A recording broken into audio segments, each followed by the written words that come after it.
The Tigers sweep and embarrass the Yankees 4-0 in the American League Championship Series. But is it fair that Alex Rodriguez is going to get the brunt of the blame, and have we seen his last game as a New York Yankee? Wow. Just wow. That is my only reaction to the Tigers' dominating performance against the Yankees in the American League Championship Series, sweeping and embarrassing the Bronx Bombers 4-0. Congratulations to the Tigers, manager Jim Leyland, Justin Verlander, Prince Fielder, Miguel Cabrera, the Triple Crown winner, and the rest. They're going to do a great job representing the Tigers and the American League in the World Series.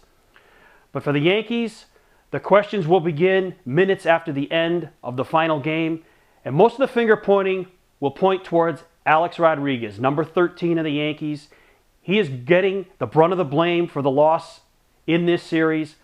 But folks, it is not fair that Alex takes all the blame for this. This was definitely a team loss. The Yankees could not score a run in this series. They could not put runs on the board. They pitched beautifully. I mean, if you were going to evaluate pitching on a scale of 1 to 10, the Yankees were a 9.5 in this series. And coming into the series, we talked about how all the pitchers behind CC Sabathia would have to fall in line and pitch well. They did. The Yankees could not score a run in the series. They never led in the series. Robinson Cano is going to be looking for $200 million next year from the Yankees.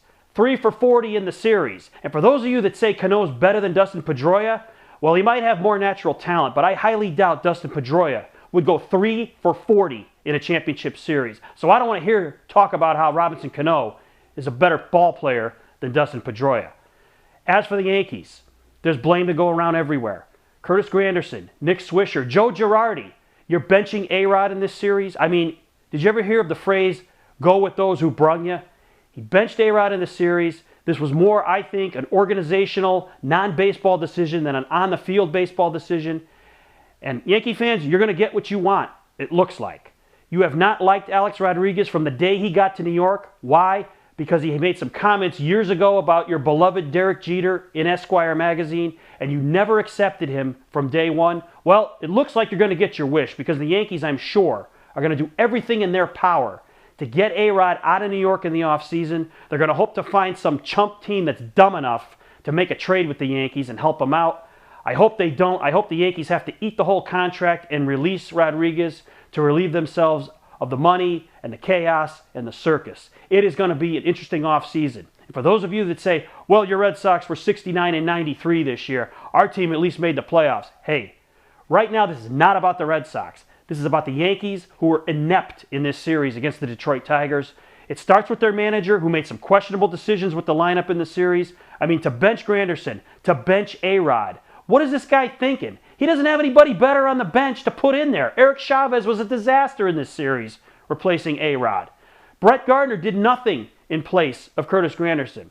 And so the Yankees go quietly.